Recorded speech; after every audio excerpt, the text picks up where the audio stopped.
Next question, please. Ma'am? Us two. Sorry? Or make it brief. Make it brief. PBBM said po na kung ganun po kadali magplano pagpatay sa isang presidente, paano pa kaya sa pagkaraniwan ng mamamayan? Kung ganyan kriminal na pagtatangka, hindi dapat pinapapagpas. Yan ay aking papalagad, sabi ni PBBM. Oo.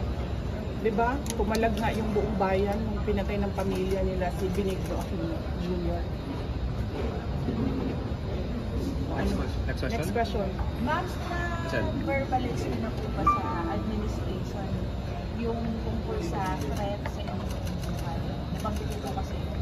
Yes ma'am. Ay hindi pa ma'am. Nag-complain ako noon, if you can remember, in the media, and then they dismissed it. Everything is well documented with documents and videos, and